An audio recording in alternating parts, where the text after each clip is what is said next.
Okay, we are live.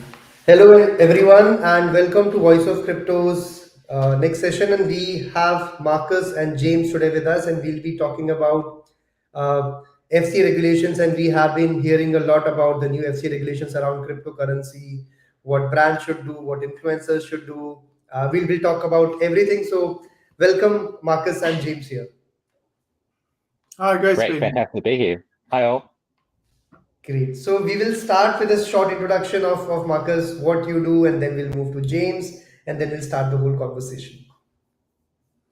Hi, so thanks for that. Great to be here. My name is Marcus. I'm a partner in the technology team at Wigan, law firm based in London. I'm one of the blockchain leads and I advise on a range of clients in relation to the Web3, crypto, and regulatory needs. So great to be here.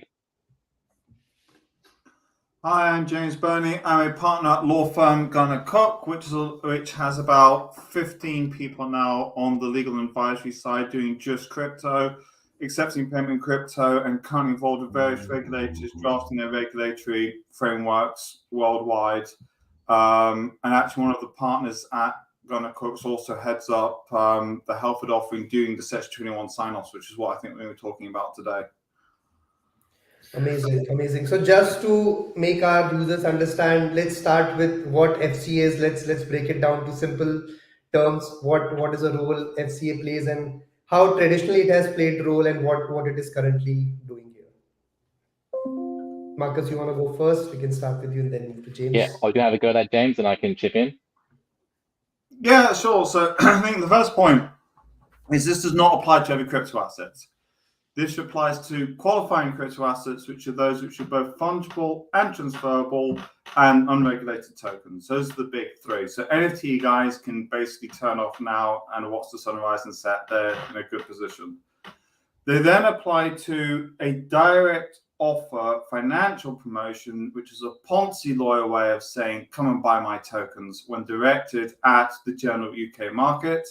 There are certain exceptions, things like fund managers and companies with assets over 5 mil, which are basically most people can't rely on because that wipes out most of the people they want to market to.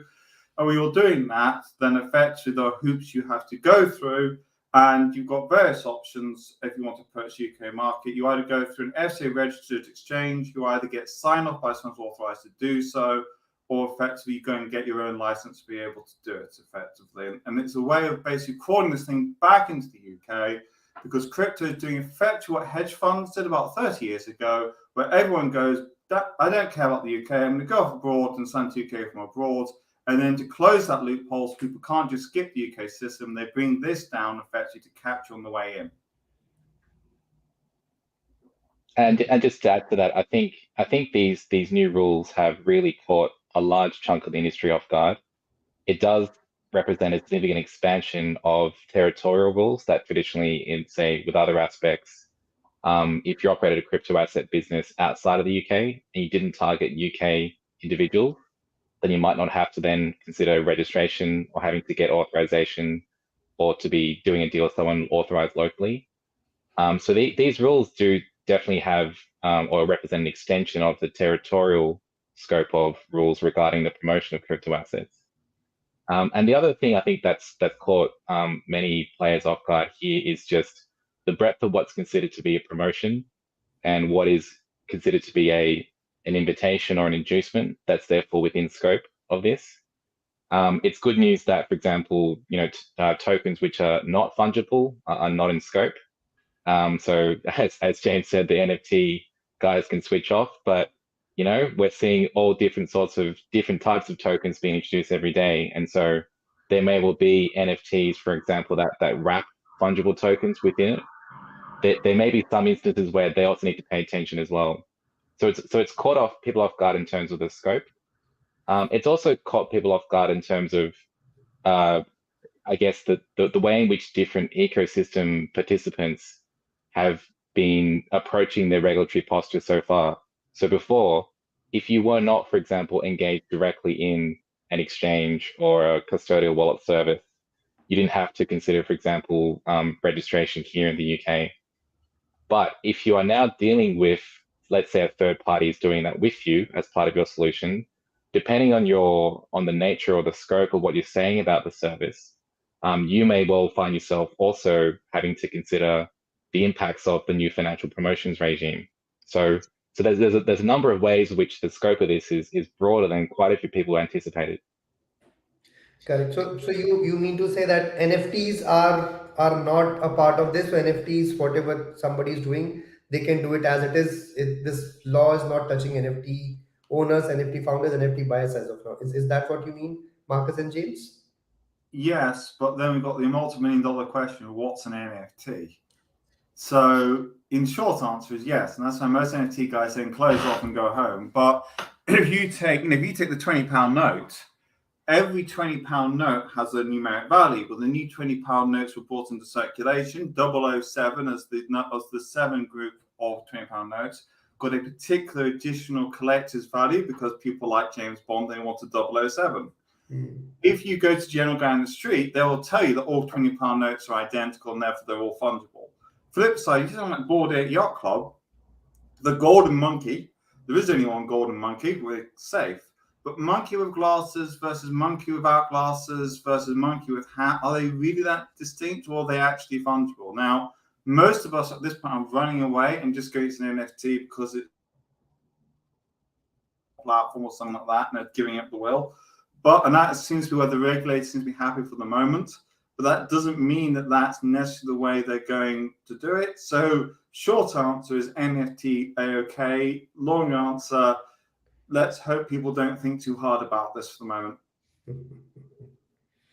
Understood. Yeah, and so I think it's really going to have to depend on the actual specifics of each token and each project that we're talking about. And I mean, although it's annoying, it may need to be considered on a case-by-case basis. So the starting point is NFTs are out of scope of the new rules. But the longer answer to James's point is, yeah, it really does depend on the specifics. Correct. And Marcus, you also mentioned about a thin line between promotion and invitation. So can you please explain us as what do you mean? What words can be used when somebody is promoting a crypto or they're promoting anything? What words cannot be used? As I understand that it's all about usage of words. That's what I've been hearing. So what is that thin line here? Yeah, so it's a good question. And again, it's also a pretty fundamental part of the scope of the new rules. And it's also, again, caused concern for quite a few different parts of the ecosystem in terms of the way in which they're involved in a particular, ecosystem or a solution or the different components of it. And so one of the foundational concepts is, well, what are we talking about? We're talking about promotions of crypto assets. And so what is a promotion? Promotion is typically a communication that's meant to be public. And there are certain elements of it which are typical. The legislation doesn't actually define, for example, it doesn't say an invitation is defined as X. It doesn't say an inducement is defined as Y. So these unfortunately have to sort of turn to the sort of generally accepted meanings of these words. The FCA does provide some helpful guidance in terms of what they think these words mean. I mean, certainly this is relevant to other products which are regulated in addition to crypto. But I guess it might be helpful to think of some examples that we've seen. So, for example, if you were to simply provide a description, a factual description of a crypto asset, so imagine like a Wikipedia page describing what a particular token is, that is unlikely to be considered a promotion or an invitation in relation to that. But if you start adding on features to it, that's where you might start to get a bit closer. For example, if you had a page that described it, but also had a function that invited or provided the ability to actually purchase that, or to begin the process to register something with the view of actually going ahead to actually purchasing that particular token, or to finding out more with the express purpose of doing so. It's features like that which would be more likely to be considered to be an invitation. And it's also things which it isn't just, for example, on a leaflet or a handout. All media would need to be considered, whether it's a website, whether it's a particular screen on an app, or whether it's a particular aspect of a customer journey flow that someone clicks or scrolls or swipes through. It isn't just about say a brochure or a PDF. It's actually much broader than that.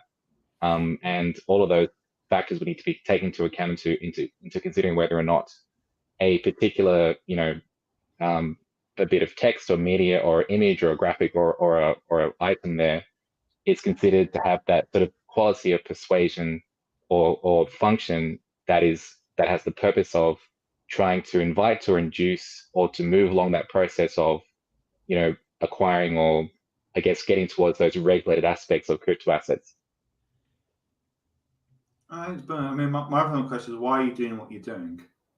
Because the university academic, when he talks about it, he's doing to educate. He doesn't particularly want anyone to buy anything. If your job is to sell crypto, then you can get, you can go down the legal niceties of this is technically education and so on and so on.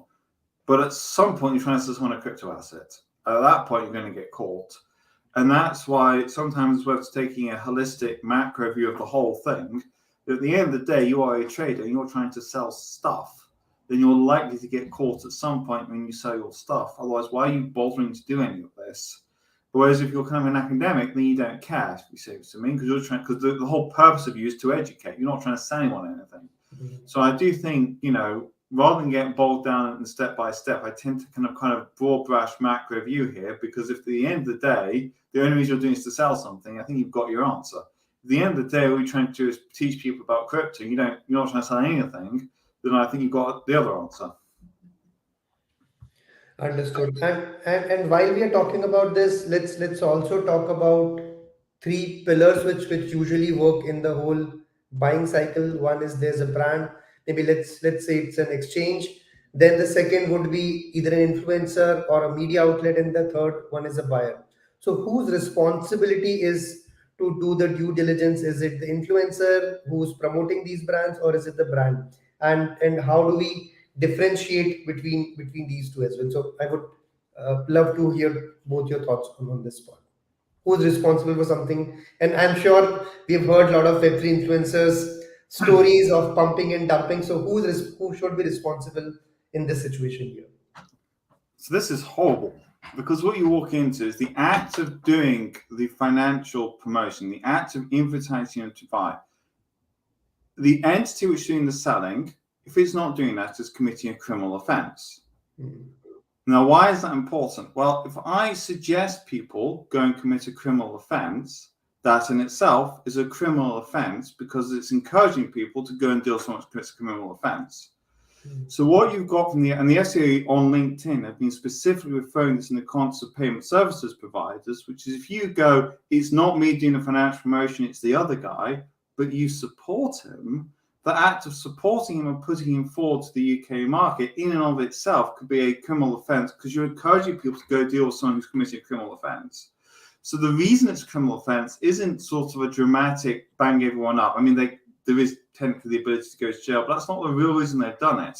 The real reason they've done it is to capture anybody who has a nexus to it until you hit someone who is in the UK and they get jurisdiction over. Because there's a fundamental issue with this, because it's extraterritorial, which is the foreign guy goes, it's like trying to ban smoking in France, if you see what I mean. They go, bugger off, I'm abroad, not my problem, I have no jurisdiction over me. But when you capture everyone else effectively in the value chain, at some point you're going to catch someone in the UK. And therefore, if you take out all the service providers, and that includes influencers and all the rest of it, because you argue that by supporting it, someone's doing a criminal offence, effectively, that's how you take out everyone, effectively. And that's, in my view, the main rationale for making it criminal offence, is to give you that connectivity. And that's why these things, becomes part of your entire due diligence process. And if you're an influencer, how can you argue that it's great that you're going to encourage people to buy something which is prohibited as a criminal offence? If you see what I mean, it's a bad sell. If you see what I mean, at best you've been negligent in terms of the level of diligence you've done. But then, is that really what your audience want to hear? That their influencers effectively doing this? So, in my mind, it's pretty all-encompassing, and it will tend to capture most people, which is kind of the nastiness in the room, because the ability to shut her off here, I think, relatively limited. Sure. Maybe just to add to that, it's a great question, and I think then, for example, if your business, or you're looking at something which is in which is wanting to, continue promoting crypto assets in the UK, then you're going to have to take a hard look at the arrangements that you have with influencers or those with your marketing providers, to ensure that whatever it is that you're doing that accords with your strategy makes sense, and accords with the rules. So for example, if you're a crypto asset business, you've decided, look, we're just going to drop the UK. We're not going to, promote into the UK, in order to then not be caught by these rules because we don't have registrations, or we're not going to be FCA authorized, whatever your strategy is going to be. Let's say that's you. Then you're going to need to have, for example, some pretty clear guardrails in place with any of your, say, influencers you have a contract with, or those that are going to be promoting your particular crypto assets into and out of the UK potentially, to basically exclude that. So potentially all those that you mentioned in that question would be affected by this, and those that are ultimately responsible for the promotion, and would need to then have a look at their procedures and at their arrangements in place to ensure that there's particular guardrails that make sense given your chosen strategy. Understood. So effectively, you mean to say that any tokens which are currently, I mean, in fact, every tokens which are currently in market, because I'm sure they will say that they have to sell or you have to buy it. They need to be FCA regulated. So all these companies will have to be FCA regulated. So is that the No, only way, or there is something else also which I'm not able to understand? Marcus, don't take it. So I'm doing a lot of talking. Yeah, so there's a couple of routes here. So one is that, for example, let's say the token is your own token. You can choose to be FCA registered in respect of that. So if you are registered with the FCA, then on that basis, you are then able to make promotions in respect of that token. That's fine. So that's one route. You could, you could also obtain FCA authorization, which is another pathway, which is a lot more involved and more expensive and more time consuming, but that's another pathway. And so if the promotion is made by an FCA authorized person, so you can either obtain the authorization yourself, or you could then enter into an arrangement with another entity or another person that is FCA authorized, and they would then authorize that promotion. So it's being promoted by an FCA authorized person. And we're seeing these arrangements crop up now. There's also arrangements where these have famously not worked recently. But there's the ability to also to essentially get someone else to promote it under their arrangement. And then the other route would be to try to fit within an existing exemption within the regime. So there are some exemptions, but the answer is not that you have to get everything registered. And again, let's not forget, it doesn't affect every single crypto asset. Only certain crypto assets are in scope. So we need to think about this in relation to those crypto assets which are in scope of the financial promotions regime. And the other thing to note here is that it isn't that, for example, let's say if you're trying to make a promotion for these things, it doesn't then therefore mean in all cases that you need to then have an FCA registration, because it could be that we're dealing with a promotion for crypto assets that is in scope, but you are not running an exchange, you are not running, you're not providing a custodial wallet service, you're not within that zone of having to be FCA registered for the purpose of the money laundering regs. However, it is open to you, if you so wish, to obtain that registration in order to then have approval for those promotions, because that is one of the four pathways in order to then use, also one of the four pathways for making a promotion within the UK. I think you have to be quite commercial here. So an ICO is not going to get FCA registration, full stop, effectively at the moment, because the rules don't really allow for it. So we've actually got a system now where we start off by listing, we actually do it via Germany, but we get up and running in Germany, and we use that to access the EU market. That's phase one, that's get up and running, that's get the token up and running. You then, as Marcus says, you don't have to come into the UK, and you have to promote into the UK. Now, I'm being absolutely candid here. Of these people, the FCA authorization to the sign off, there are 3 of them in the UK. There's Archax, there's Gateway 21, and there is Helford. These things can rapidly rack up to a couple of $100,000 a year in order to do these sign-offs. This is not a cheap toy. We've moved from a model where nobody was getting FCA registered because of the cost involved to we've now got lots of people getting FCA registered with us because effectively the numbers now make sense. What we've got then is a move towards more and more people getting FCA registration, and then you've got a supply and demand question as to whether the number will come down. Flip side, you've got the fact that the people who are doing the sign-offs are taking a lot of responsibility. When you take a lot of responsibility, that's an expensive thing to achieve. We've then got the other joker in the pack, which are exchanges beginning to list people on them, as Marcus says, and that becomes another way around the system. So this is very much developing at speed. And bear in mind, these rules only came in on the 8th of October, and we've had more and more people wanting to get sign-offs to be able to do these sorts of things from be able to sign off other people. So my personal view is I think prices are going to spike then come down, and I think during the next year they're going to come down, and then I think things will open up again. But bluntly, next week is not the week to launch your token and sell it into the UK. This is probably the most expensive time to go ahead. And in the meantime, you've got access to other jurisdictions at the same thing. So I would basically now, if I was running a company, be looking to tier my jurisdictions and then work out where I want to start off, where I want to go next, where I want to go third of all.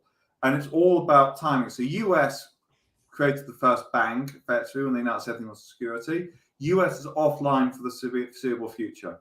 The UK has had its bank, it's gone offline for the moment, but will come online when the infrastructure gets built. And Europe is due to go offline when effectively MiCA comes into force. So effectively, this is going to change over time. And just bear in mind, the UK just had first mover advantage or disadvantage being able to see the world versus Europe on this particular one, if you see what I mean. So when Europe moves, we might well be having another different conversation all over again. But it's about working out, in terms of your business, time-wise, where's the best place to launch? Understood. So, Marcus, while we are talking about, you have seen the whole evolution of betting industry as well, and I'm sure that Web3 will also. So, what are certain things which you can predict, which you have seen going in the whole industry from a legislative point of view, which probably is government starting to understand Web3, or they are still in that. Just for example, James rightly said is that first question is what is an NFT. So everybody has a different definition of NFT. So what are your views here? Yeah, no worries. So maybe just a few comments. I mean, the Gambling Commission currently takes a pretty dim view around the use of crypto, and so if we sort of take a step back, the betting and gaming sector is very strong in the UK, but it's also underpinned by a pretty robust, rigorous set of regulations and industry cooperation on a mutual basis. And for that reason, a lot of global businesses looking to obviously wanting to tap the UK market, of course, but many global businesses based in the UK for that reason, because of the certainty that it provides and the sort of standard that everyone has to achieve. And I guess some comments here. So some of their concerns, particularly around crypto, lend from existing betting and gaming rules, or I guess a very strong focus on social responsibility, ensuring that operators have very clear, robust KYC obligations. They need to ascertain that they're satisfied about the provenance of any funds. They need to ensure that even the operators themselves, there are rules around them, for example, having to have measures in place to ensure that they're not being funded by the proceeds of crime. So it's got nothing to do with crypto. These are just gambling regulations. And so many of these sort of policy concerns have an adjacent or a sort of mirror treatment in the crypto world.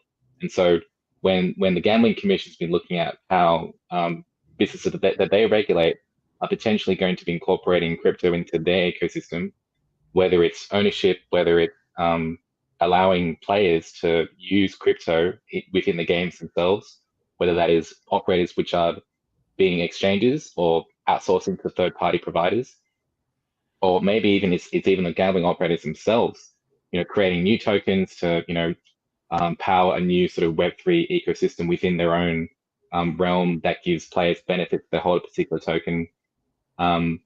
They come at it very much from that sort of responsibility, sort of gambling responsibility perspective.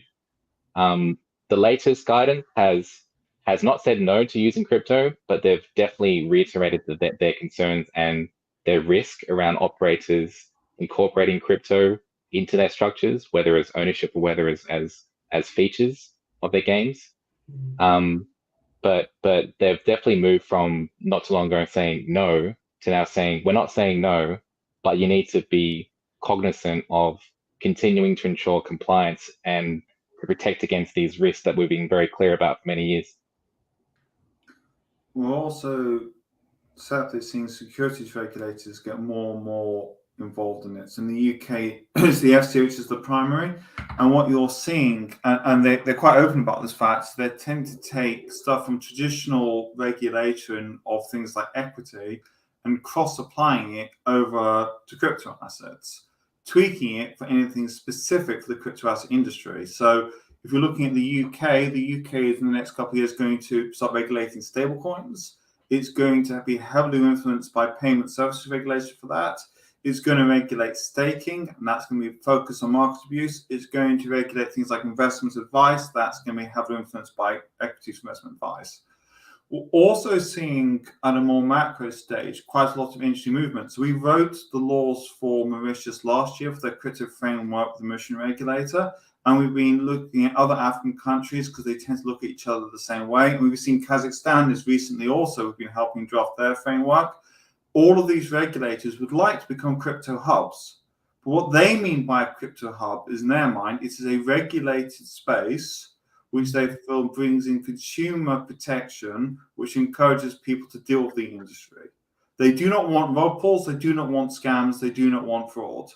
That is a different mindset to the traditional crypto mindset of be your own bank, buyer beware, Pirates of the Caribbean style, sod it, if you see what I mean. Let's go gambling, if you see what I mean. So bear in mind that what the crypto communities traditionally wanted and what these guys wanted, the optimal outcome, can be quite different. And doesn't mean one's right and one's wrong, but they are intrinsically different, if you see what I mean. And I think, the battleground of the future, the first battleground is all around advertisements, because if you can't do advertisements, then effectively the jurisdiction hopping game which we've played falls apart, because there's no point anymore because you can't sell it. Then you're going to get more stringent regulation of the home-based thing. And I think, therefore, what's going to be interesting is whether DeFi survives the current creation of new rules. And if you're looking at some of the developments in the US, you've got the US guys saying that all DeFi-based products effectively are in the US and are securities, and therefore seem to be illegal, seems to be the latest logic outside the US. So DeFi, in my view, has got the biggest problem, and therefore I see it as centralized DeFi, a bit like, of what Star Wars? Star Wars is full DeFi, many galaxies. Well, we're not every galaxy, we're the Earth. We're not actually Earth, we're a couple of people on Earth who do crypto. And effectively, then I think we're going to have to realize the fact that DeFi in the Star Wars sense probably won't exist. DeFi in the sense of being decentralized to create greater robustness, I think it's got a great story to it and it's got a future to it. But it's going to be centralized when a group of jurisdictions able to cope with the relevant project. Otherwise, you're telling me you want to comply with North Korean, Afghanistan, Timbuktu, and an Icelandic regulation combined, and I have no idea how those different regulation systems combine. So that's been quite a challenge. And just maybe making a more broader advertising comment as well. So it's a really good point there. So, for example, the advertising standards authority in the UK has been pretty active for a number of years, trying to bring enforcement action in relation to particular tokens or those that promote them within their scope. So, for example, they've got a very clear set of rules. There's a code which is applicable and that they enforce. And if you think about if we rewind the clock, particularly some of the things that you'd unfortunately typically see when it comes to crypto promotions, these are quite clearly not compliant with the code. So, for example, using fluffy toys or animals to almost trivialize the significance of the investment or to exploit potential customer or consumer fears of missing out or to obfuscate the actual complexity of the actual token itself. Sort of like, so these are advertising standards which apply across the board, not just to crypto. And they've been pretty successful over the years against a number of those that were involved in, whether it's their own token or whether they're involved in, arrangements with those that did issue tokens to promote things. So I think we're also expecting this to sort of get more sophisticated as well. It's a complementary aspect to the regime in the UK to what the financial promotions regime enforced by the FCA is, but it has a broader scope in terms of application, and it does look at as well more broader at what is more important from a social. So what is a socially responsible thing to achieve in terms of crypto promotions? Understood. And I mean, recently there has been news that Binance has stopped taking new UK customers. What do you think? And probably this is because nobody is able to understand how this FCA will work. And apparently, we also got a mail from Binance saying that we have partnered with a third party, which I understand is somebody who is regulated by FCA. So how will this impact the overall business? New brands coming into UK. What are your views? I will be careful what I say. Short answer, I wouldn't worry if I was a new business given Binance, if you see what I mean. Binance is an interesting one, but I would not be put off, and that's all I can say, I'm afraid. I'll be circumspect too, but yeah, I guess we've worked with businesses that are either on the side looking at, I guess they see this as an opportunity. So if they already have the relevant authorizations, that they can actually participate in approving other promotions. Obviously, that's their own business risk to take. And so the particular example, I think, that you're mentioning, this is where Binance was their plan was to have an arrangement with Rebuilding Society to approve their promotions in lieu of them having their own authorization or registration. But then I think this also gets back to James's earlier point around that there's also a sort of a supply and demand economic point as well here. These services are very expensive, and the cost at this stage, if you do it right now, again, because of supply and demand, not the best time to do so. And those in the market, they know this. And so there's a question here around, well, given what your business wants to achieve, let's say you're a founder of a Web3 business, or you're potentially looking at something which you might want to consider, look, how do we do this, right? There's definitely an economic question here. Do you bother to jump through all the hoops to obtain your own registration, or do you roll the dice and do a deal with another provider that can do promotions for you? But obviously they're going to have their own procedures, to ensure that their own conditions are being met. It won't be cheap, but as part of your strategy, it may well be a stopgap measure whilst you further out or you develop your own internal strategy, whether you're going to pursue your own authorization or licensing. You might change which jurisdictions you target. You might change the actual particulars of your token itself. It's definitely a huge factor to consider right now. But yeah. But that's on that one. The one I would just add to that is you've got to sell to someone at the end of the day. And that's where I always find it quite funny when we're leaving the UK. Well, we all left the US, you then all leave the UK, and then we all leave the EU. There's not that many people in the BVI to sell to. So I'm afraid you're going to have to pick one of these poison charters at some point, if you see what I mean. Otherwise, you're going to have a fantastically unregulated but not very large client base. Absolutely. So as we move to the end of this conversation, and James, you said that next week is not the right time to launch a token in UK. I have two specific. Launch a token now, aren't you? I'm going, don't. So I have two specific questions with you, because a lot of people, I mean, from both of you, a lot of people who listen to this webinar are new entrepreneurs who are getting into Web3, who are just starting, or maybe they are looking forward for the next bull run to launch. So two questions is, what would you suggest? What would be the right way to do it in the upcoming months? And as you said, next week is not the right time. When do you think would be a right time to get all these things, by the time things settle down and people will have more knowledge about it? So would love to understand timelines and your suggestions to these new entrepreneurs. Okay, so split it into phases. Phase one, and basically you're a starting entrepreneur. This is all about money at the end of the day. It's about maximum attraction for minimum spend.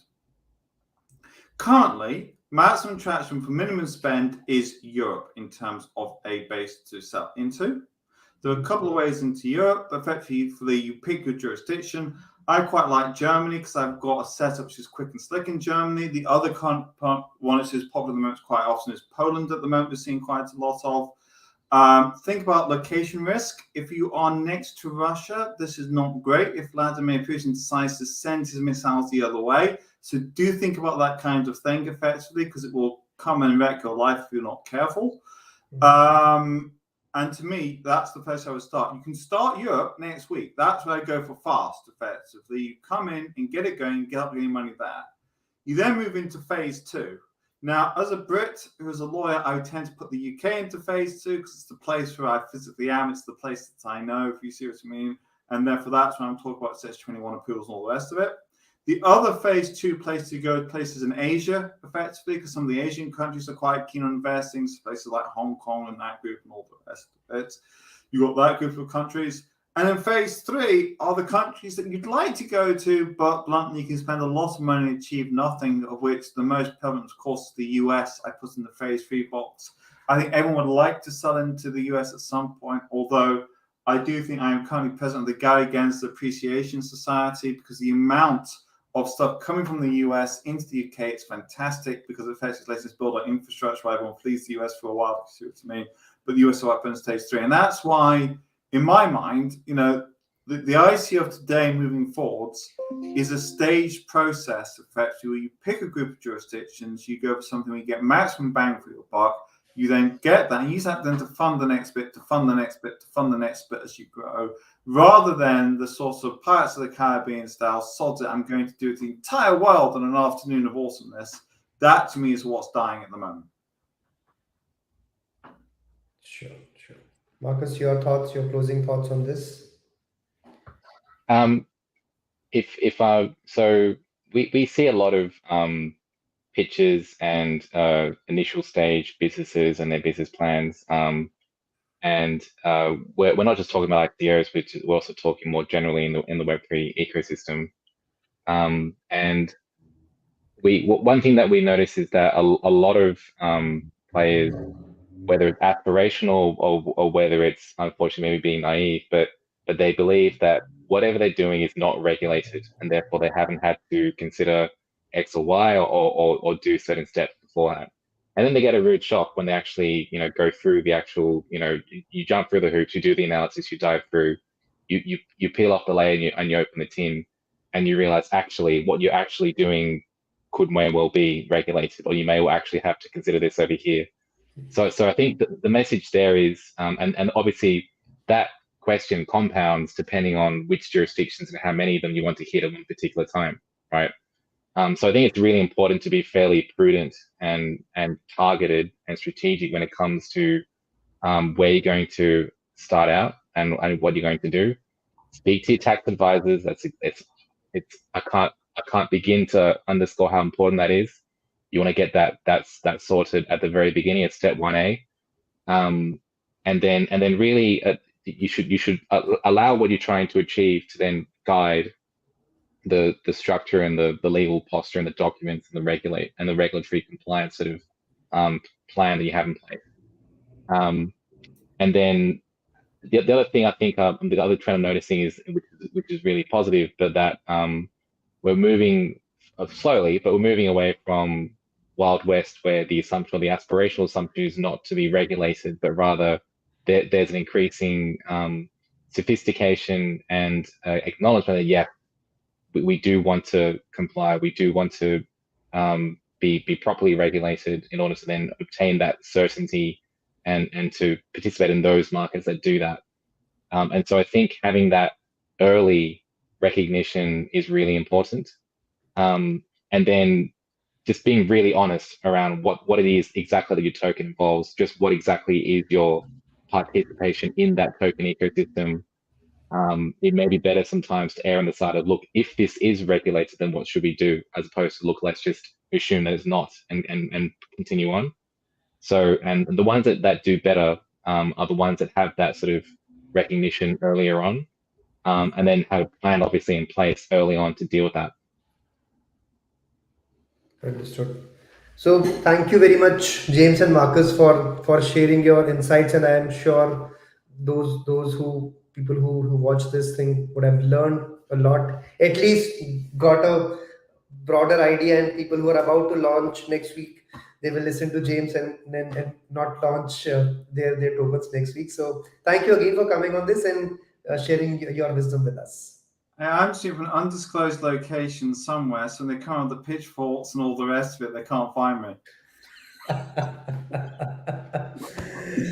All right. Thank you very much. It's been fun. Thank you, James. Thank you, Marcus. Great, thanks, Todd. It's been a pleasure. Thank you.